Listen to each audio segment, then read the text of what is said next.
السلام عليكم ورحمة الله وبركاته. إن الحمد لله نحمده ونستعينه ونستغفره ونعوذ بالله من شرور أنفسنا ومن سيئات أعمالنا.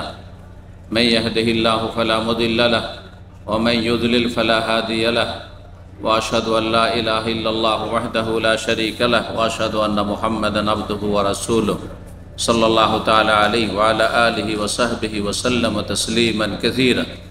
أما بعد أعوذ بالله من الشيطان الرجيم. يا أيها الذين آمنوا كتب عليكم الصيام كما كتب على الذين من قبلكم لعلكم تتقون أياما معدودات الآية.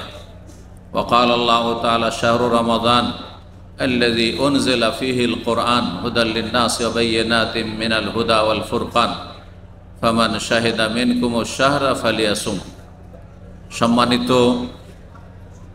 দিনী মুসলিম রোজাদার ভাতৃমণ্ডলী, আল্লাহ রাব্বুল আলামিনের প্রশংসা এবং প্রিয় নবী সাল্লাল্লাহু আলাইহি ওয়াসাল্লামের ওপর অসংখ্য সালাত ও সালামের পর আজ শনিবার পহিলা রমজান 1446 হিজরি মোতাবেক পহিলা মার্চ 2025 আমাদের ইসলামিক কালচারাল সেন্টার দাম্মামের যে সুপরিচিত এই ইফতার ক্যাম্প 1420 হিজরি অর্থাৎ 1999 সাল থেকে চলে আসছে।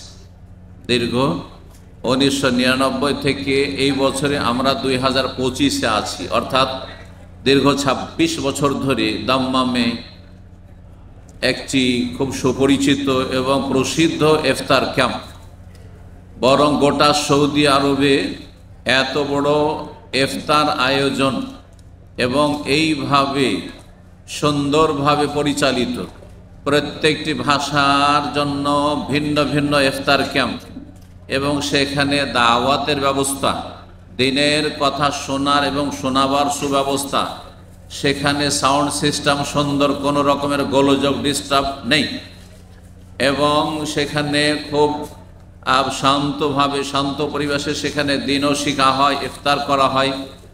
এই রকমের মজলিস সৌদি আরবে বা এই রকমের ইফতার ক্যাম্প সৌদি আরবে অন্য কোথাও আমার জানা নেই। আছে সংখ্যার দিক থেকে এই রকমের ইফতার ক্যাম্প আছে অন্য কিছু শহরে, বড় শহরগুলিতে, কিন্তু সেই জায়গাগুলিতে সমস্ত ভাষাভাষী একাকার হয়ে থাকে, যার ফলে সেখানে ওইভাবে দাওয়ার কাজ হয় না, দিনের কাজ হয় না। একই জায়গায় এক কোণাতে এক ভাষা আর একজন আলেম বসে আছে, আর এক কোণাতে আরেকজন বসে আছে, আর এক কোণাতে আরেকজন বসে আছে, আর তারপরে এখানকার আওয়াজ ওখানে গিয়ে পৌঁছেছে, ওখানকার আওয়াজ এখানে এসে পৌঁছেছে, যার ফলে তাতে সেই রকমের যেই রকম আশা করা যায় যে ফল হবে তা হয় না। কিন্তু আলহামদুলিল্লাহ আমাদের এখানে শুরু থেকেই এই ব্যবস্থাটি করা হয়েছে যে সাউন্ড সিস্টেম ঠিক আছে আলহামদুলিল্লাহ। ইফতার ক্যাম্প প্রত্যেক ভাষাভাষীর জন্য ভিন্ন।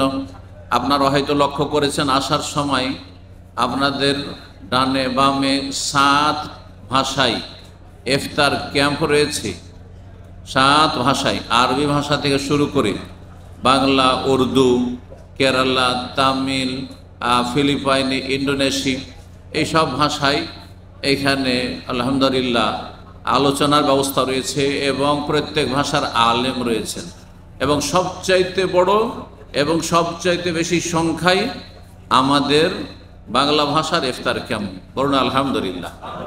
সুতরাং এখানে যেসব ভাইয়েরা আসবেন আশা করি কিছু দিন শিখার জন্য আসবেন, আসর পরে পরে আসার চেষ্টা করবেন, এসে 4টা থেকে 5টা পর্যন্ত একটু কোরআন শিখে নেবেন, কোরআন তেলাওয়াত করে নেবেন, শুদ্ধ করে নেবেন, মুখস্থ করে নেবেন ছোটো ছোটো সূরাগুলি যাদের মুখস্থ নেই, আর তারপরে 5টা থেকে ইফতার পর্যন্ত দোয়া করবেন, জিকির আজকার আপন জায়গা থেকে করতে থাকবেন, আর দিনই আলোচনা শুনবেন, উপকৃত হবেন, আমলে ভালো পরিবর্তন আসবে, আখলাক চরিত্রে ভালো পরিবর্তন আসবে এবং আল্লাহর হক সম্পর্কে আপনি জানবেন, মানুষের হক সম্পর্কে জানবেন এবং সবার হক আপনি যথাযথ আদায় করবেন।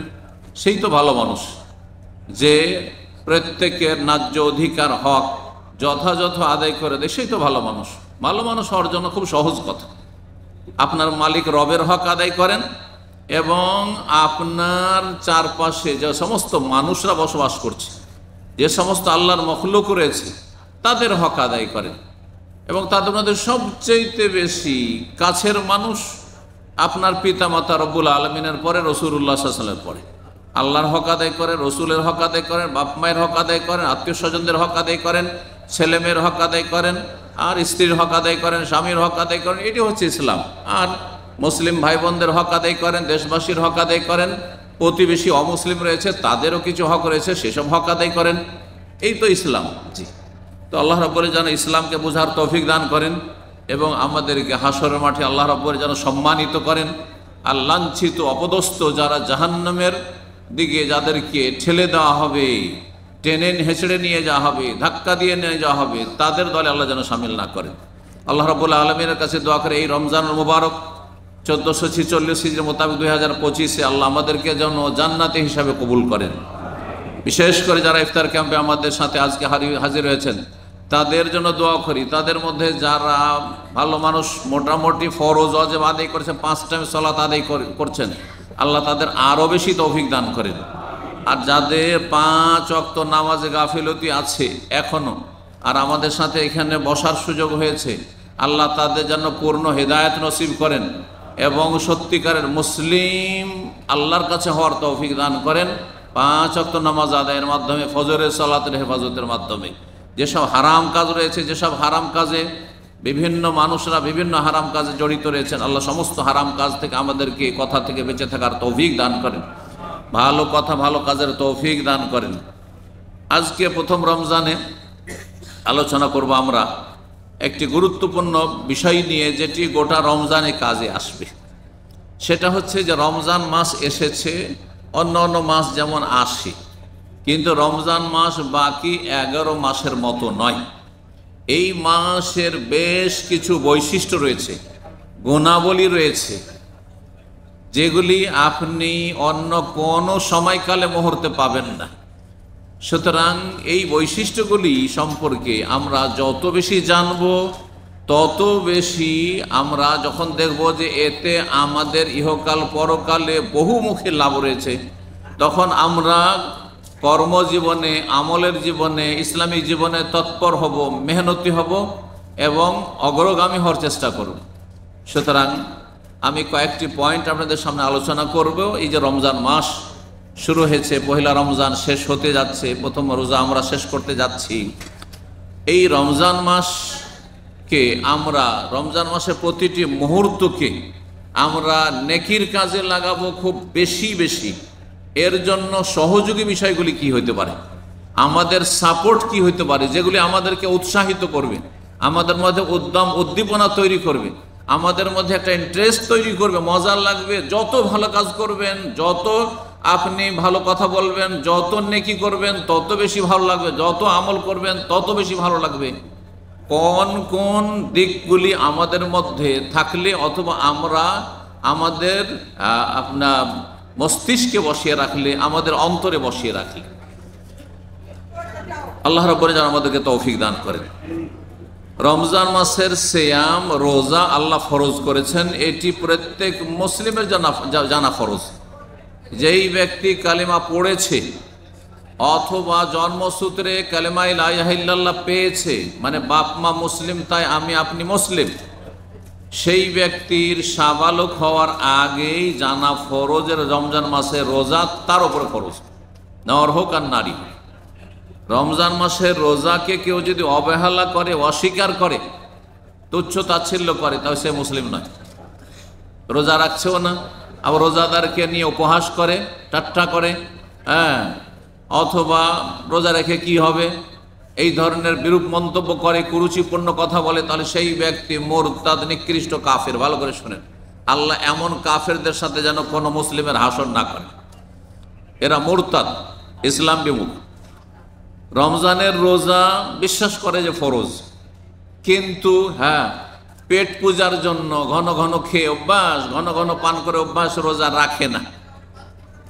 যদি তাকে বলেন রোজা রাখছো না কেন, রাখবো, রাখছি, পারছি না, কিন্তু অস্বীকার করে না, অমান্য করে না, তুচ্ছ তাচ্ছিল্য করে না, সেই ব্যক্তি বড় পাপিষ্ঠ, খনির চাইতে বড় পাপিষ্ঠ।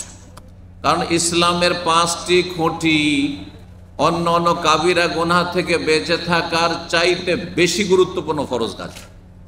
কারণ ইসলামে এগুলি স্তম্ভ। খুঁটি না থাকলে ঘর কি করে তৈরি হবে? খুঁটি না থাকলে আপনার ভবন কি করে দাঁড়িয়ে থাকবে? মোটেই থাকতে পারে না। সুতরাং ইসলামের যে 5টি খুঁটির একটি গুরুত্বপূর্ণ খুঁটি স্তম্ভ হচ্ছে এই রমজান মাসের সিয়াম, রোজা। ফামান শাহিদা মিনকুমুশ শাহরা ফালিয়াসুম। আল্লাহ রাব্বুল সূরা বাকারা ইরশাদ করেছেন যে আয়াতগুলিতে রোজা, রমজানের কথা রয়েছে। তোমাদের মধ্যে যেই কেউ এই রমজান মাস পেয়ে যাবে, ফামান শাহিদা মিনকুমুশ শাহরা, এই শাহরা রমাদান, রমজান মাসে যেই কেউ উপস্থিত হয়ে যাবে, বেঁচে আছেন, রমজানের আগে মরে যাননি, হ্যাঁ, রমজান মাসে আপনি মকিম অবস্থায় বাড়িতে আছেন, মুসাফির না যে আপনার জন্য ছাড়া অন্য মাসে কাজা করার। রমজান মাসে আপনি সুস্থ আছেন, অসুস্থ, এমন অসুস্থ না যে রোজা রাখতে একবার অক্ষম। আল্লাহ বলছে ফালিয়াসুমহু, তাহলে অবশ্যই যেন সে রোজা রাখে, সে অবশ্যই যেন রোজা রাখে। এই আয়াত দিয়ে আল্লাহ রাব্বুল আলামিন রমজান মাসে রোজাকে ফরজ করেছেন। কারণ তার আগে আয়াতের শুরুতে রমজান সম্পর্কে আল্লাহ বলছে শাহরু রমাদান আল্লাযী উনজিলা ফীহিল কুরআন। রমজান মাস এমন একটি মহত্বপূর্ণ মাস, এমন একটি গুরুত্বপূর্ণ মাস, এমন একটি ফজিলতের মাস, যেই মাসে কোরআনে কারীম নাজিল করেছেন আল্লাহ রাব্বুল। যেই কোরআন দিয়ে আমার মতো আপনাদের মতো অসংখ্য মানুষকে এই 1400 বছরের ইতিহাসে আর কিয়ামত পর্যন্ত বহু মানুষকে জাহান্নাম থেকে জান্নাতের রাস্তায় নিয়ে এসেছেন এই কোরআন দিয়ে। এই কোরআন মানার কারণে আবু বকর, ওমর, ওসমান, আলী, হ্যাঁ, তারা জান্নাতের সার্টিফিকেট পেয়েছেন। সাহাবায়ে কেরাম জান্নাতের সার্টিফিকেট পেয়েছেন। এই কোরআন দিয়ে আল্লাহ রাব্বুল আলামিন নবী সাল্লাল্লাহু আলাইহি ওয়াসাল্লামকে সঠিক দিক নির্দেশনা দিয়েছেন যে কিভাবে আল্লাহর ইবাদত করতে হবে। ঘৃণা তো রয়েছে বাপদাদা ধর্মের উপর, মূর্তি পূজার উপর নবী সাল্লাল্লাহু আলাইহি ওয়াসাল্লাম প্রাকৃতিকভাবে, কিন্তু তিনি দিশেহারা যে কেমন করে তাহলে আল্লাহকে পাবো। এরা মূর্তি পূজা করে ওপরওয়ালাকে পাওয়ার চেষ্টা করছে, আমি আল্লাহকে কি করে পাবো? আল্লাহ বলছেন যে ওয়াজাদাকা দাল্লান ফাহাদা, তুমি দিশেহারা ছিলে, কোন দিকে যাব? এদের ধর্ম তো চলবে না। মানুষ নিজের হাতে মূর্তি তৈরি করবে, মানুষ নিজের হাতে মরা মানুষকে নিয়ে গিয়ে কাঁধে করে নিয়ে গিয়ে দাফন করবে, আর তারপরে মাজার পূজা করবে। এটা তো ধর্ম হইতে পারে না, এটা তো আর কোনো ধর্ম হইতে পারে না। তাহলে আমি কোন ধর্ম অবলম্বন করলে, কোন আদর্শ, কোন জীবন আদর্শ গ্রহণ করলে আল্লাহ তোমাকে আমি পাবো? এই অবস্থায় যখন ছিলেন আল্লাহ কোরআনে কারীম নাযিল করলেন রাসূলুল্লাহ সাল্লাল্লাহু আলাইহি ওয়াসাল্লামের উপর, ফাহাদা, এবং সঠিক দিক নির্দেশনা দিলেন, জান্নাতের রাস্তা দেখালেন যে এই পথে জান্নাত আছে, অন্য পথে জান্নাত নেই। আল্লাহ রাব্বুল আলামিন যেন আমাদেরকে জান্নাতের পথে চলার তৌফিক দান করেন। রমজান মাসে আল্লাহ রাব্বুল মানব জাতির ওপর দয়াবান হয়েছেন, সুতরাং কোরআনে কারীম নাযিল করে অসংখ্য মানুষকে জাহান্নাম থেকে মুক্তি দিয়েছেন। এই রমজান মাসের এই ফজিলতের কারণেই রমজান মাসে আল্লাহ রোজা, সিয়াম ফরজ করেছেন। রমজান মাসের রোজা এবং রমজান মাসের অন্যান্য যে ফরজ নফল আরও ইবাদত বন্দেগী রয়েছে। রমজান মাসের সিয়াম ফরজ, কিন্তু অন্যান্য আরও বহুমুখী ইবাদত বন্দেগী রয়েছে, যেগুলি সুন্নত, নফল, মুস্তাহাব, তারাবি ইত্যাদি, কোরআন তেলাওয়াত, জিকির, আজকার, দুয়া, আরও বহু ইবাদত রয়েছে, এতেকাফ, লাইলাতুল কাদার। তো এই সমস্ত ইবাদত বন্দেগী ফরজ হোক আর সুন্নত নফল হোক, এগুলি করার জন্য কিভাবে আপনি নিজেকে বেশি উৎসাহিত করবেন, বেশি উদ্গ্রীব করবেন, আগ্রহী করবেন। দেখেন, এক মায়ের 5 ছেলে, সবাই কিন্তু একই রকম না। যেমন 5টি আঙুল সমান না। যতই চেষ্টা করুক বাপ মা, একই রকমের চেষ্টা করেছে 5টা ছেলেকে ওইভাবে মানুষ করার, কিন্তু 5টি ছেলে মেয়ে একরকম হবে না। ওই রকমই আপনারা 5 জন যে কোনো জায়গায় আছেন, বা এখানে বেশ কিছু লোকেরা আছেন, এখানে কয়েকশো লোক আছেন, আপনারা একই রকম হবেন না। কিন্তু আপনাকে এই ময়দানে কম্পিটিশন করে যারা আপনার থেকে এগিয়ে আছে তাদেরকে পিছনে ফেলে এগিয়ে যাওয়ার চেষ্টা করতে হবে।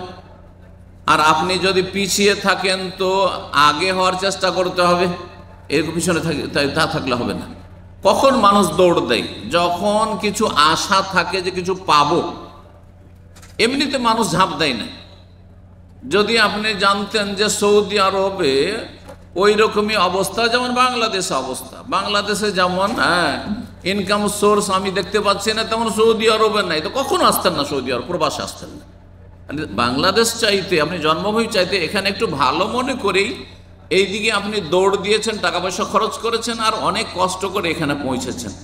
ঠিক ওই রকমই রমজান মাস যখন এসেছে, আমরা সবাই কিন্তু দৌড় দিচ্ছি যারা মুমিন মুসলিম, যদি পরকাল সম্পর্কে সামান্যতম চিন্তা থাকে।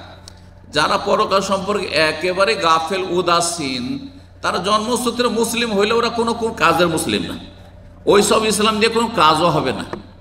যাদের সারাদিনে পেটের চিন্তা, খাবারের চিন্তা, টাকা পয়সার চিন্তা, সুখ শান্তির চিন্তা, দুনিয়ার চিন্তা, বিবাহ শাদীর চিন্তা, ছেলে মেয়ের চিন্তা, বাপ মায়ের চিন্তা, দুনিয়াদারি চিন্তা, ভবিষ্যৎকে উজ্জ্বল করার চিন্তা, কিন্তু জাহান্নাম থেকে বাঁচার কোনো চিন্তা নেই, জান্নাত লাভের কোনো চিন্তা নেই, যে যাচ্ছি কোথায় আর কখন আবার মরণ চলে আসবে, কি করলাম, আমি মরলে কি হবে মরার পরে, কিছুই চিন্তা করে এটা তার কোর্সেই নাই, সেই ব্যক্তি কোশ্চিন কালেও মুসলিম না, যতই তার 14 গোষ্ঠী একবারে আলেম আর হাফেজ আর অলিউল্লাহ হোক না কেন।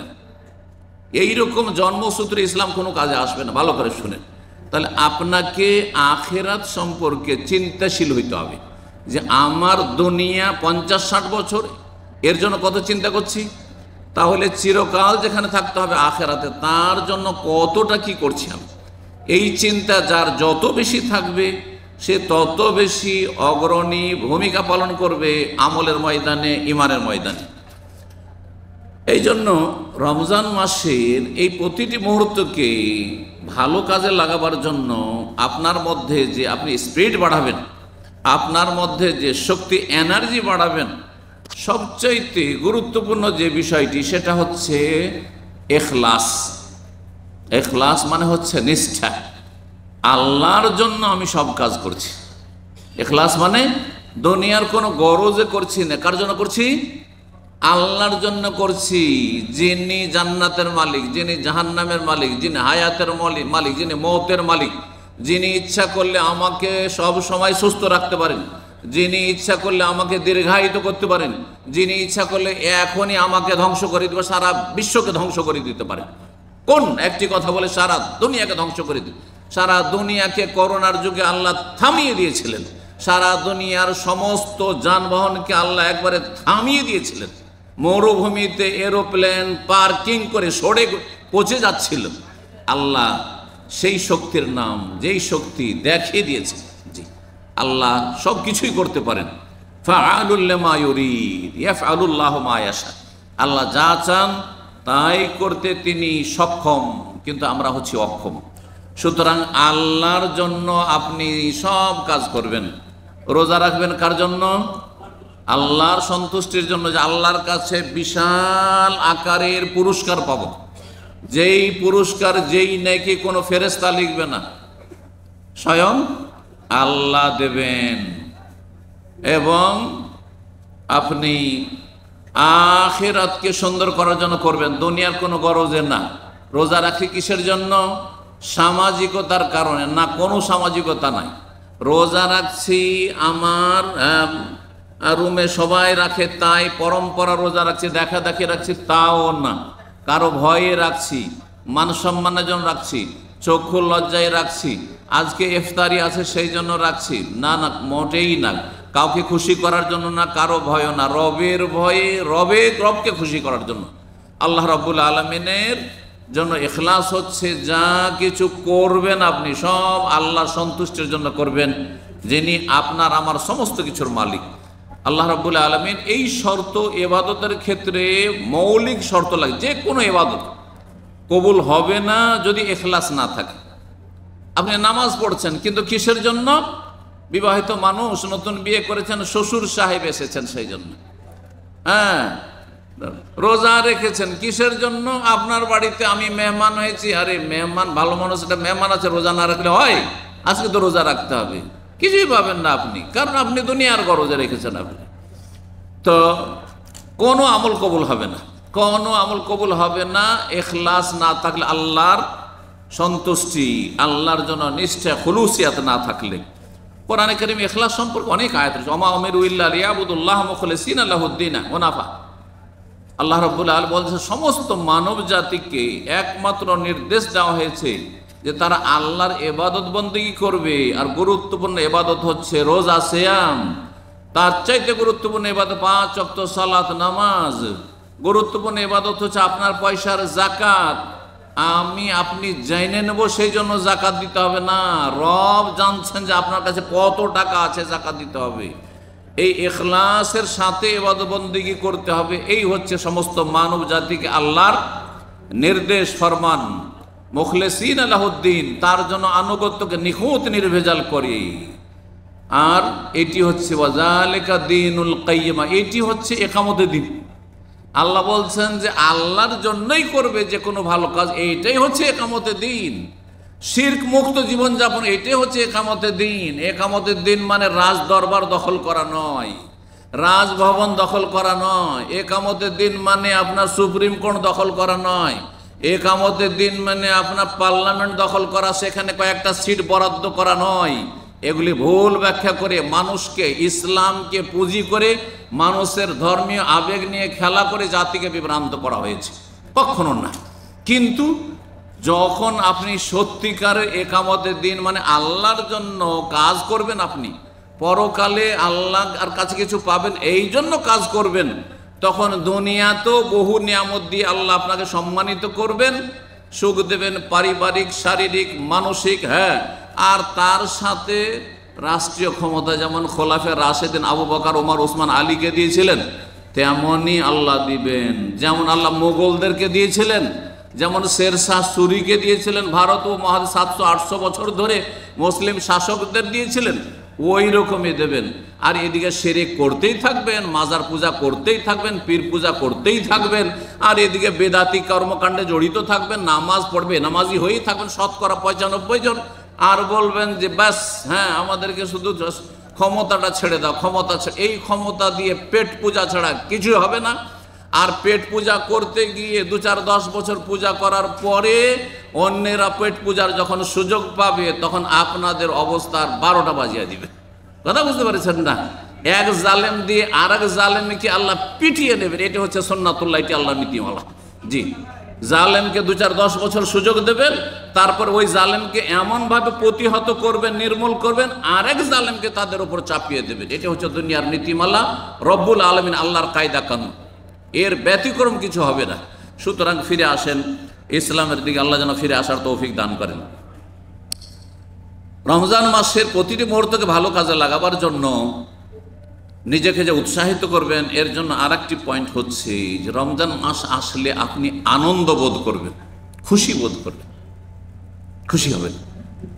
মাথা যেন ভারী না হয়ে যায়, মাথার বোঝা না হয়ে যায়, আরে এখন তো রোজা রাখা ছাড়া কোনো উপায় নেই, হ্যাঁ কষ্ট লাগছে রোজা রাখতে, এমন যদি হন তাহলে আপনার দ্বারা কোনো ভালো কাজ হবে না। আপনার নসিব, ভাগ্য খারাপ, আপনার নসিবে জান্নাত নাই, তাহলে আপনি হতভাগা। ভালো করে শুনেন। সুতরাং আপনি স্বতঃস্ফূর্তভাবে রমজানকে বরণ করুন এবং রমজানকে স্বাগত জানান, যেমন নবী করিম সাল্লাল্লাহু আলাইহি ওয়াসাল্লাম এবং সাহাবায়ে কেরামগণের আদর্শ ছিল।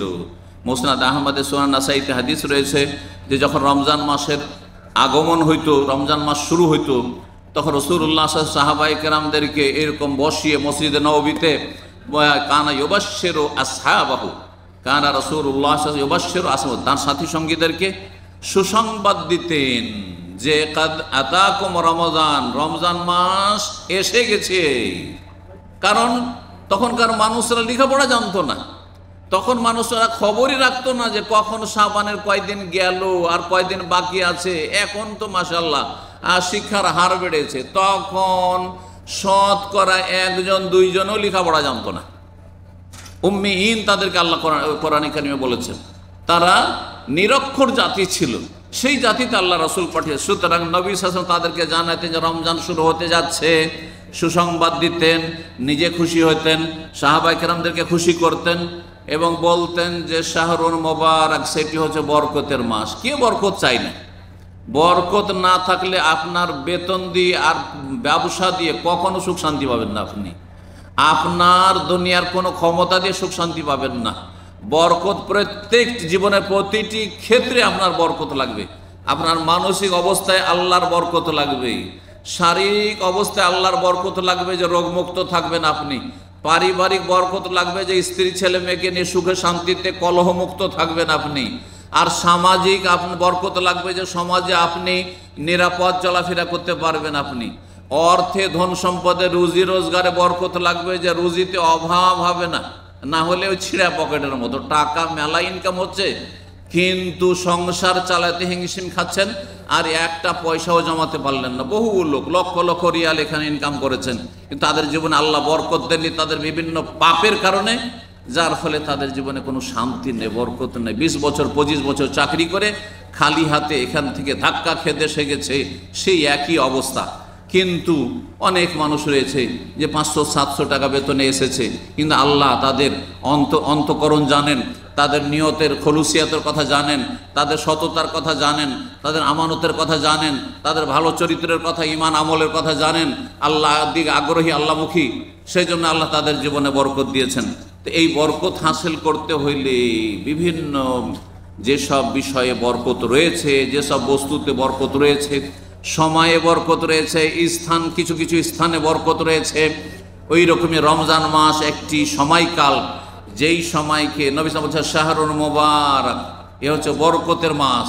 কোরআনে কারীম সম্পর্কে আল্লাহ বলছেন কিতাবুন আনজালনাহু মুবারক, বরকতের কিতাব, বরকতের গ্রন্থ, কোরআনে বরকত রয়েছে। সুতরাং কোরআন শিখলে বরকত আছে, কোরআন পড়লে বরকত আছে, কোরআন খতম করলে বরকত আছে, কোরআনের তাফসীর বুঝলে বরকত আছে, কোরআনের কথা শুনলে বরকত আছে, কোরআন হাদিসের ইসলামের মজলিসে যে মাহফিলে বসে আছেন এতে বরকত রয়েছে। আল্লাহ রাব্বুল আমাদের সার্বিক জীবনে যেন বরকত দান করেন। কাতাবাল্লাহু আলাইকুম সিয়াম, নবী সাল্লাল্লাহু আলাইহি ওয়াসাল্লাম বলছেন তোমাদের এই রমজান মাসে রোজাকে আল্লাহ বরকতের মাসে রোজাকে ফরজ করেছেন। সুতরাং রোজা কোনো মতেই ছাড়বেন না যতক্ষণ পর্যন্ত এমন কোনো সিরিয়াস না হয়ে যাবেন যে এই অবস্থায় রোজা রাখলে আমি আর বাঁচবো না। এইরকম যদি কারো পরিস্থিতি হয়ে যায়, অথবা ডাক্তার বলছে যে আপনার যে অসুখ, এই অসুখে রোজা রাখলে আপনার অসুখ বেশি বেড়ে যাবে, যার ফলে আপনাকে সুস্থ থাকা সম্ভব হবে না, আপনার সুস্থ থাকা সম্ভব হবে না, এইরকম পরিস্থিতি ফামান কানা মিনকুম মারিদান আও আলা সাফার ফাইদ্দাতুম মিন আইয়াম, তখন আপনি রোজা ছেড়ে দিয়ে যখন সুস্থ হবেন, অস্থায়ী রোগী হলে তখন রোজাগুলিকে কাজা করতে হবে। না হলে এমনি রমজান মাসের মতো মুহূর্ত আপনি বাকি 11 মাসে কখনো পাবেন না কাজা করে। সুতরাং অবহেলা করে, গাফিলতি করে, আজকে একটু বেশি পিপাসা লেগেছে, আজকে একটু খিদা লেগে গেছে, আজকে তো সাহারি খেতে উঠতে পারিনি, সেই জন্য রোজা ধরলাম না, এইরকম হারাম কাজ করবেন না। রমজান মাসে যদি সুস্থ অবস্থায় পানাহার করেন আপনি, আর একজন কুকুর শুকুরের গোস্ত খাচ্ছে, দুইজনে কোনো পার্থক্য নেই। ভালো করে শুনুন, আপনি ভাত রুটি খাচ্ছেন রমজান মাসের দিনে সুস্থ মুসলিম, আর একজন খ্রিস্টান ওই শুকুরের গোস্ত খাচ্ছে, জি মদ খাচ্ছে, কোনো পার্থক্য নেই, কোনো পার্থক্য নেই। সে যেমন হারামখোর হারাম খাচ্ছে, আপনি রমজান মাসে পানাহার করে হারামখোর হারাম খাচ্ছেন আপনি। আল্লাহ যেন এই অনিষ্ট থেকে হেফাজত করেন, আমার আপনার সবারই ওই যেন আল্লাহ হেফাজত করেন। মুসলিম ভাই বোনদেরকে আল্লাহ রাব্বুল আলামিন যেন এইরকম পাপাচার থেকে বেঁচে থাকার তৌফিক দান করেন। রমজান মাসের মুহূর্তগুলির গুরুত্ব বোঝার জন্য এবং সেগুলির গুরুত্ব দেওয়ার জন্য আরেকটি দিক মনে রাখবেন, সেটা হচ্ছে যে এই রমজান মাসে আল্লাহ মহাপুরস্কার রেখেছেন, বহুমুখী পুরস্কার রেখেছেন। এই পুরস্কারগুলি সম্পর্কে যখন আপনার নলেজ থাকবে, জানা থাকবে, আর সেগুলি পুরস্কার নেব বলে আপনি দৃঢ় সংকল্প হবেন, হ্যাঁ আপনার মনের সদিচ্ছা থাকবে যে আমি এই পুরস্কারগুলি আল্লাহর হাসিল করব, তখন হাসিল করতে পারবেন। যেমন রমজান মাসের রোজার নেকি আল্লাহ ছাড়া কোনো ফেরেশতাও জানে না যে কত নেকি দেওয়া হবে। ফেরেশতাকে বলা হয়েছে অন্য অন্য সমস্ত আমলের নেকি একটা আমল করলে 10 থেকে 700 পর্যন্ত দিতে পারো খুলুসিয়াতের ভিত্তিতে, তার বেশি নয়। তার মানে লিমিটেড জানা আছে যে 700 ম্যাক্সিমাম, এক রাকাত নামাজে 700 রাকাত পর্যন্ত পৌঁছবে যদি সবচেয়ে ভালো কোয়ালিটির নামাজ হয় আপনার, সবচেয়ে ভালো কোয়ালিটির দান খায়রাত যদি হয় আপনার, সবচেয়ে ভালো কোয়ালিটির হজ উমরা হয় তাহলে। কিন্তু রোজার ক্ষেত্রে আল্লাহ বলছেন হাদিসে কইল্লা সিয়াম ফাইন্নাহু লি ওয়া আনা আজজি বিহি, রোজা একমাত্র আমার জন্য রাখা হয়, এটা লোক দেখানো বিষয় নয়। কারণ সবাই জানছে যে রোজা রেখেছেন, বাথরুমের ভিতরে ঢুকে পানি খেয়ে নিয়েছেন, কেউ জানতে পারবে? হ্যাঁ, নদীতে ডুব দিয়ে, পুকুরে ডুব দিয়ে পানি খেয়েছেন, কেউ জানতে পারবে? জানতে পারবে না। সুতরাং রোজা একমাত্র আল্লাহর জন্য মানুষ রেখে থাকে। আল্লাহর ভয় থাকলেই রোজা রাখা সম্ভব, না হলে মোটেই সম্ভব নয়। জি, তো এই রোজার নেকি স্বয়ং আল্লাহ রাব্বুল আলামিন দেবেন। একটি রোজা রাখলে, সুন্নাত ছাড়া না ফরজ ছাড়া সুন্নত নফলও যদি রোজা রাখেন, একটি রোজার ফজিলত সম্পর্কে নবী সাল্লাল্লাহু আলাইহি ওয়াসাল্লাম বলছেন, মান সামা ইয়াওমান ফি সাবিলিল্লাহ, কেউ যদি একদিন রোজা রাখে আল্লাহর সন্তুষ্টির জন্য, ফি সাবিলিল্লাহ আল্লাহর সন্তুষ্টির জন্য, এটি হচ্ছে একটি অর্থ। আর একটি হচ্ছে যে সে জেহাদের যুগে জেহাদের ময়দানে গিয়েছে, আর সেখানে প্রতিকূল অবস্থায় সে রোজা রেখেছে, কিন্তু সেই পরিস্থিতি এখন নেই, সেই অবস্থা নেই। সুতরাং আল্লাহর সন্তুষ্টির জন্য কেউ যদি একটি রোজা রাখে, নবী সাল্লাল্লাহু আলাইহি ওয়াসাল্লাম বলছেন, বা'দাল্লাহু বাইনাহু বাইনান নারি 70 খরিফান, আল্লাহ তাকে জাহান্নাম থেকে 70 বছরের দূরত্বে রাখবেন। একটা রোজার বিনিময় হচ্ছে যে জাহান্নাম থেকে আল্লাহ কত দূরে রাখবেন? 70 বছর লাগবে জাহান্নামে যেতে, আপনি যেখানে অবস্থান করবেন, যেহেতু আপনি রোজা রেখেছেন একটি।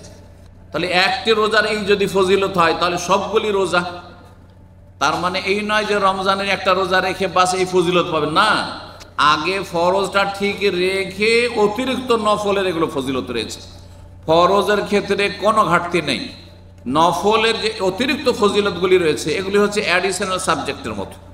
অতিরিক্ত সাবজেক্ট যদি আপনি আসল সাবজেক্টে পাস, মূল সাবজেক্টে পাস করে নেন, তাহলে অন্য অন্য সাবজেক্টগুলি আপনার জন্য কি হবে? সহযোগী হবে, সেগুলি দিয়ে আপনার র্যাঙ্ক বাড়বে। ওই রকমই বিষয়টি।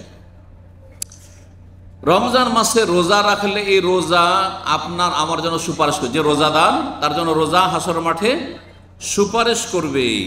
রমজান মাসের আর একটি বৈশিষ্ট্য হচ্ছে রমজান মাসে জান্নাতের দরজা খুলে দেওয়া হয়, আর একটি বৈশিষ্ট্য হচ্ছে জাহান্নামের দরজা বন্ধ করে দেওয়া হয়, আর একটি বৈশিষ্ট্য আসমানের রহমতের দরজা রমজান মাসে খুলে দেওয়া হয়, আর একটি বৈশিষ্ট্য হচ্ছে রমজান মাসে রোজার অবস্থায় দোয়া কবুল হয়। আর বিশেষ করে আসর থেকে মাগরিব পর্যন্ত যত ক্ষুধার্ত হবেন এই সময়টা যদি আল্লাহর কাছে দোয়া করেন, দোয়া কবুলের খুবই বেশি চান্স রয়েছে। সময় শেষ হতে যাচ্ছে, সুতরাং এখানে এই দোয়ার পয়েন্টে আমি শেষ করছি। এই সময়টা বেশি বেশি দোয়া করেন, আর আজান হলেই বা ঘোষণা হলে আপনারা ইফতার করবেন। আল্লাহ রাব্বুল আলামিন আপনাদের সিয়াম কিয়াম যেন কবুল করেন, তারাবি পড়ার তৌফিক দান করেন, 5 টাইম নামাজ পড়ার তৌফিক দান করেন, আপনার সিয়াম পালনের রোজা রাখার তৌফিক দান করেন, গুনাহ থেকে বেঁচে থাকার তৌফিক দান করেন, হারাম নাজায়েজ থেকে বেঁচে থাকার তৌফিক দান করেন, এবং আল্লাহ রাব্বুল সমস্ত নেক আমলে আমাদেরকে আগে ভাগে অংশ নেওয়ার তৌফিক দান করেন। আর ফরজ ওয়াজিবে যেন কোনো ঘাটতি আমাদের জীবনে না থাকে, কাবিরা গুনাহ যেন আমাদের দ্বারা না হয়। আল্লাহ রাব্বুল এই রকমের ঈমান আমল আমাদেরকে যেন দান করেন। ওয়া সাল্লাল্লাহু আলা নবিয়িনা মুহাম্মদ ওয়া আলা আলিহি ওয়া সাহবিহি আজমাইন।